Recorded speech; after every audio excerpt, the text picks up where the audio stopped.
I grew up as an only child, which everyone who grew up around me knows, and I wished I had siblings. Meghan's true face uncovered.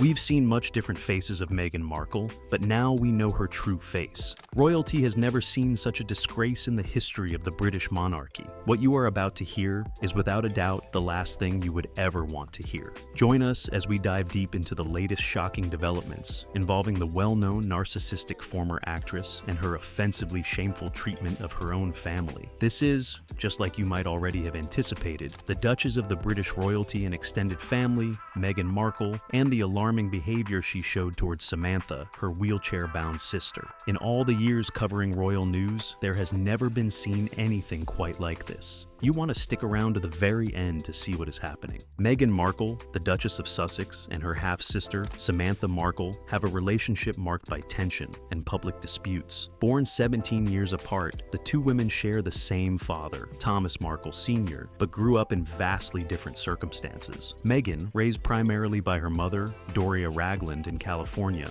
has often described her childhood as one filled with hard work, resilience, and independence. Samantha, on the other hand, lived separately and has frequently claimed she played a significant role in Meghan's early life. Meghan Markle's childhood was shaped by a unique blend of family dynamics, culture, and resilience. Born in Los Angeles in 1981, she was the only child of her mother, Doria Ragland, and her father, Thomas Markle Sr., though she has half-siblings, Samantha Markle and Thomas Markle Jr., from her father's previous marriage. Growing up primarily with her mother, Meghan has often described her early years as filled with love, encouragement, and hard work. Doria, a yoga instructor and social worker, played a central role in Meghan's upbringing, instilling values of compassion and independence. Meghan has spoken warmly about her mother, describing her as her rock and a source of stability. The two share a close bond that has persisted through Meghan's rise to fame and her challenges in the spotlight. Her relationship with her father,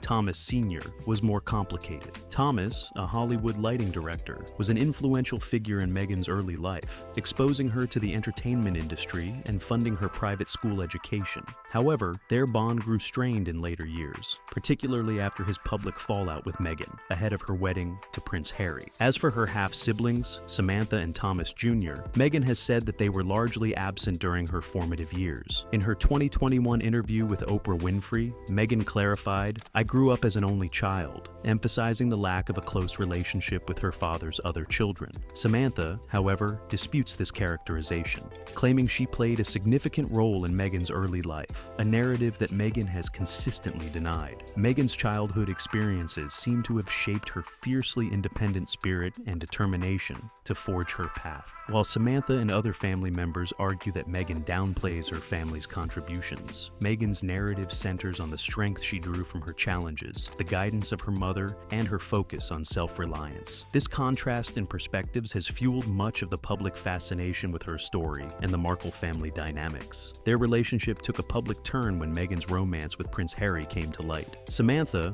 a former actress and author, began making critical statements about Meghan in media interviews, accusing her of neglecting their father and fabricating parts of her life story. If she'll do this to our family, she'll do this to yours. Meghan, meanwhile, has maintained that she has had little to no contact with Samantha for many years, describing their bond as distant at best. This familial rift has drawn intense media scrutiny, raising questions about loyalty, privacy, and the challenges of maintaining boundaries in public life. Their dynamic highlights how fame and family struggles can intersect, often with profound personal and public consequences. We're not just talking about family drama anymore. We're talking about serious allegations of threats, intimidation, and the kind of behavior that would make even Hollywood villains blush. So, Samantha Markle, who by the way has shown incredible courage throughout this entire ordeal, is now revealing that she's received death threats, actual realistic death threats. I started getting threats, and people would send and tweet photographs of me being viewed through a high-powered scope behind broken glass, with my face in targets. And has been forced to relocate for her safety. Let that sink in for a moment. A disabled woman forced to flee her home because she dared to speak the truth about her half-sister. I moved from Florida to Virginia, and then the same thing happened in Virginia. They were sharing my address and asking me if it sounded familiar.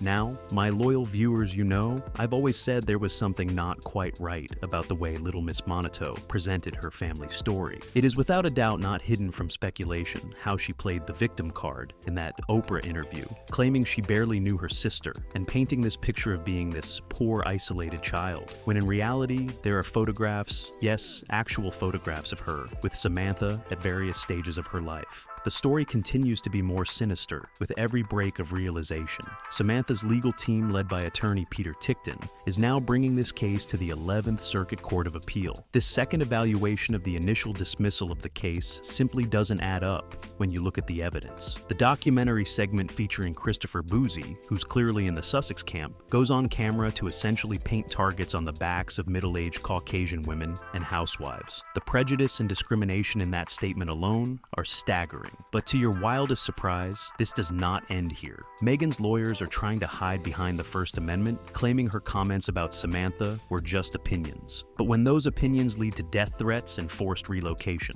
those so-called opinions destroy a person's reputation and put their life at risk, then this gets way too serious for publicity. The strained relationship between Meghan Markle and her half-sister, Samantha Markle, is shaped by starkly contrasting narratives about their shared past. Meghan has consistently portrayed herself as someone who carved her own path, emphasizing a childhood marked by independence and hard work. In her interviews, Meghan has described growing up as an only child in Los Angeles, primarily raised by her mother, Doria Ragland. This depiction paints a picture of a woman who relied on self-determination to navigate her way to success, from her education at Northwestern University to her acting career and eventual transition into royal life. Samantha, however, tells a very different story. 17 years of Meghan's senior, she has repeatedly claimed that she played a significant role in Meghan's upbringing during their earlier years. According to Samantha, she and Meghan shared meaningful times during Meghan's childhood, and she has suggested that she was not only present but a guiding figure in Meghan's life. Samantha has expressed frustration over Meghan's portrayal of their relationship,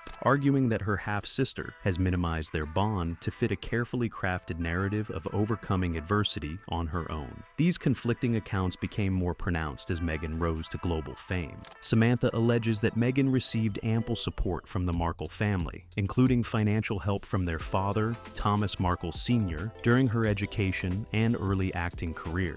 She has criticized Meghan for what she perceives as a lack of gratitude and denial of their familial connections. Meghan, for her part, has dismissed many of Samantha's claims. In her 2021 interview with Oprah Winfrey, Meghan clarified that she hadn't had a meaningful relationship with Samantha in decades. "I grew up as an only child," Meghan said, adding that she hadn't seen her half-sister in over 18 years. Meghan also noted that Samantha changed her last name back to Markle only after Meghan's relationship with Prince Harry became public, suggesting opportunism rather than genuine familial concern. Samantha, meanwhile, argues that Meghan's statements have been both hurtful and untrue. She has pointed to family photographs and anecdotes as evidence of their prior closeness, challenging Meghan's assertions of estrangement. Critics of Samantha argue that her motivations appear financially driven, as her memoir and frequent media appearances seem to capitalize on Meghan's fame. Supporters of Samantha, however, believe she is simply seeking to share her side of the story. This contrast of perspectives has fueled public debate about who holds the truth in this family saga.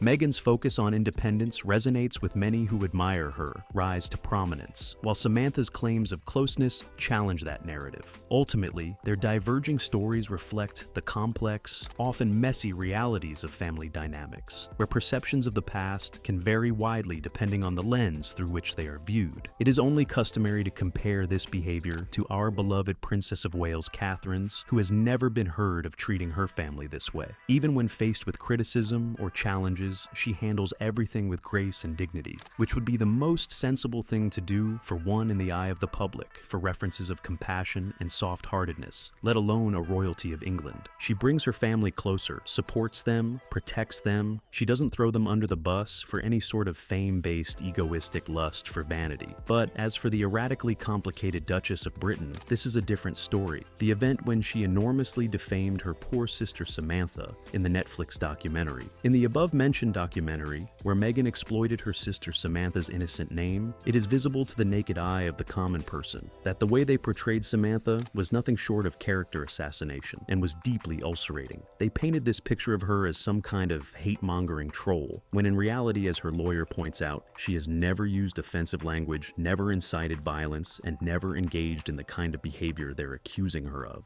Just when Samantha reportedly has evidence that could expose Meghan's true nature, suddenly she's facing an intensified campaign of harassment and intimidation. This event, and the related happening, are truly not confused with an ignorant assumption of coincidence. This is straight out of the Markle playbook. When someone threatens to expose the truth, they're immediately targeted and discredited. It is an important thing, at this point, to take a moment and think about the factually ignored human cost here. Samantha Markle, a wheelchair-bound woman with a threat from her well-known sister, is living in fear for her life. She's had to uproot herself and move to a new location, all because she dared to challenge the narrative that her half-sister has carefully constructed. Right there on that turn of events, this has gone beyond just being family drama anymore, rather a very serious, potentially criminal behavior. And while spectators continue to wonder about the whereabouts of Prince Harry in all this, the once beloved prince who used to stand up for what's right is now completely silent, while his wife's family is being brutally terrorized. There was this specific moment in time when Harry used to talk about protecting the family. But now, from the looks of it, this praised protection which he proudly declares only applies to his wife's version of events, not the properly accepted and well-deserved actual truth.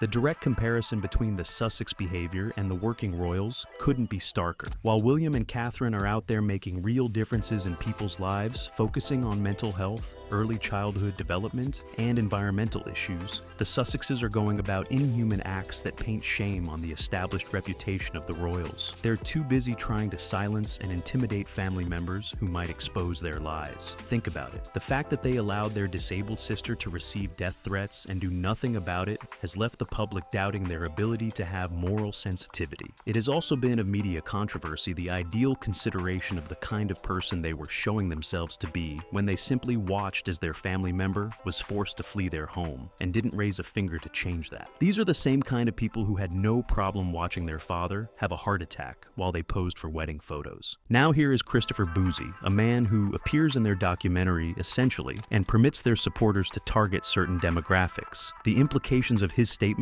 are dangerous and irresponsible, but of course, this fits perfectly with their narrative. Anyone who criticizes them must be part of some coordinated hate campaign, right or wrong.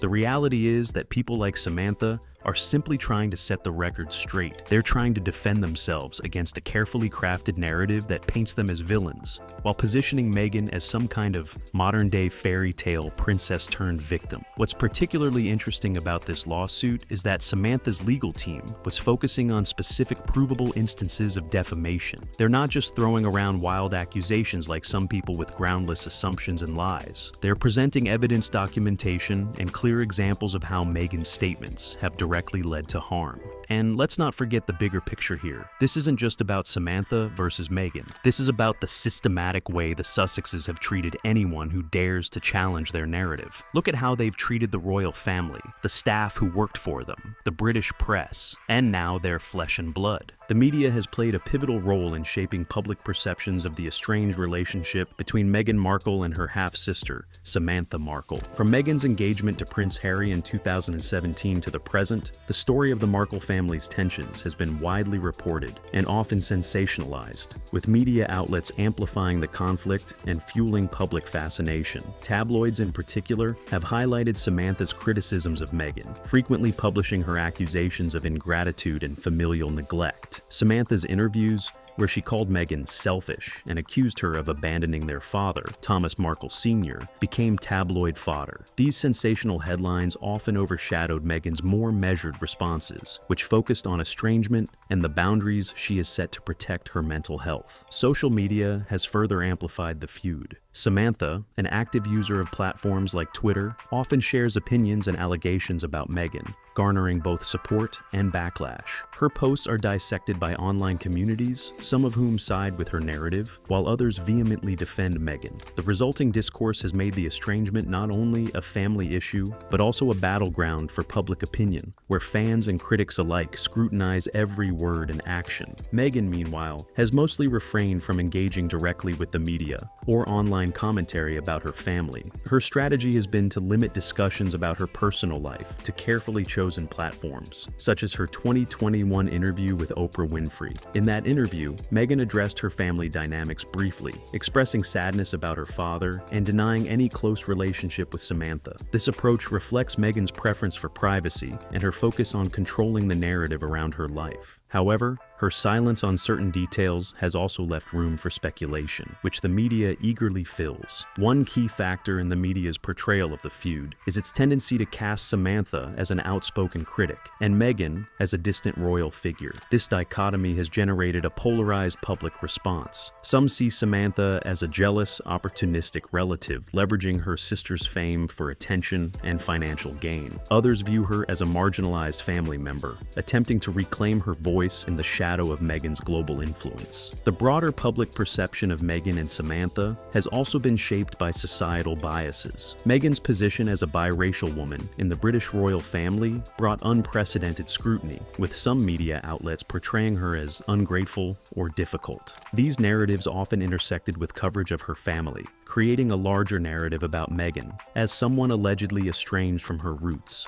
Critics argue that the media disproportionately framed Meghan as the antagonist in her family disputes, while giving Samantha a platform to air grievances without challenging her credibility. On the other hand, Samantha's persistent engagement with the media has raised questions about her motivations. Her decision to write a memoir and participate in numerous interviews has led some to question whether her criticisms are rooted in personal hurt or an effort to profit from Meghan's fame. This perception has influenced how some audiences view her claims, with many dismissing her as opportunistic and vindictive. The public's interpretation of this family drama also reflects broader cultural themes, such as the allure of royal gossip, the complexities of family estrangement, and the role of personal boundaries. Meghan's approach, prioritizing her mental health and redefining family relationships, resonates with those who champion self-care and autonomy. Conversely, Samantha's narrative appeals to those who value traditional family loyalty and accountability. Ultimately, the media's coverage has intensified the Markle family rift, transforming a private matter into a public spectacle. The impact of this coverage highlights the power of narratives in shaping public opinion, leaving the truth of their relationship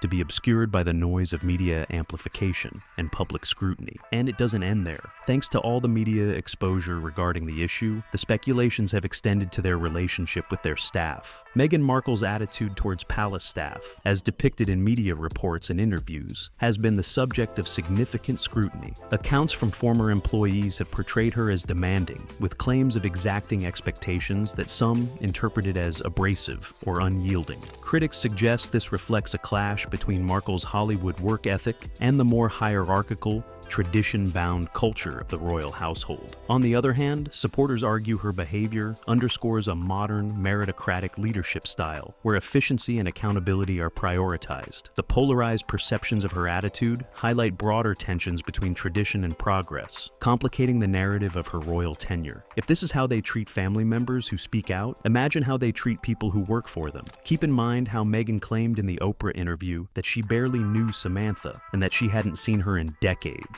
Well, those claims are being thoroughly challenged now, just like so many other claims from that interview have been challenged and proven false. The Netflix documentary was supposed to be their chance to tell their truth. But whose truth are we really seeing from what is boldly seen? It looks like we're seeing a carefully constructed narrative designed to silence and discredit anyone who might challenge it. It was evident in all those bullying allegations from palace staff were starting to make a lot more sense now that things are out in the open. What's particularly disturbing is the pattern being seen. First, they make allegations or statements about someone, and then they attack that person massively. Then when that person tries to defend themselves, they're painted as the aggressor. This, in all its disturbing appearances, is gaslighting on an industrial scale. Comparing this to how King Charles handled the situation, when, despite all the accusations and attacks from Harry and Meghan, he still extended olive branches of good-heartedness. He still mentions his love for his son in speeches. He still tries to keep the door open for reconciliation. That now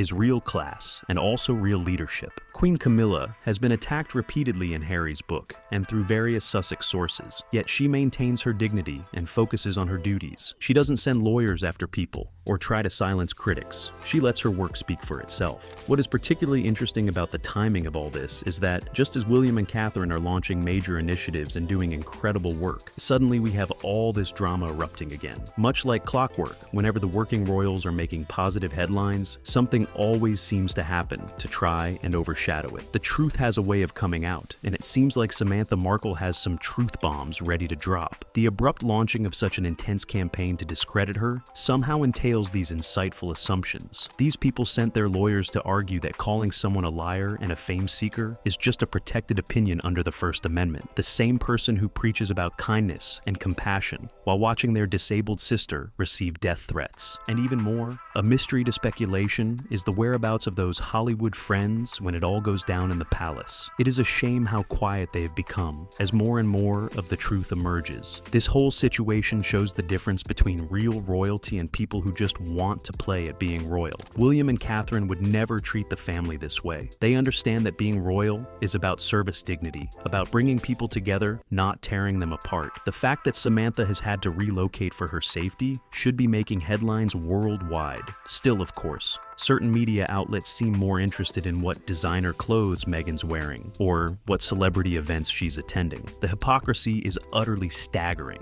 And let's not forget, Samantha is wheelchair bound. She's vulnerable, yet she is showing more courage and dignity in standing up for the truth than her half-sister has shown in her entire time in the spotlight. Another sad turn to this chain of events is Thomas Markle watching all this unfold. A father who gave everything to give his daughter the best education and the best opportunities is now watching as she allows his other daughter to be threatened and harassed. This has publicly shamed the legacy of the poor man who sacrificed his life for a cause that he assumed would pay back, at least in morale. But one truth surely remains. Slowly but surely, the carefully constructed facade is crumbling. People are starting to see through the act. They are starting to realize that maybe there's more to this story than what they've been told. This is about truth versus manipulation. This is about real character versus carefully crafted public image. To the world's chilling surprise is just the tip of the iceberg. If Samantha does have the evidence she claims to have, if she really can expose the truth about her sister, then we might be in for some very interesting times ahead. Meghan Markle's attitude toward her half-sister, Samantha. While Samantha has actively sought media attention and criticized Meghan, Meghan has chosen not to engage directly, instead emphasizing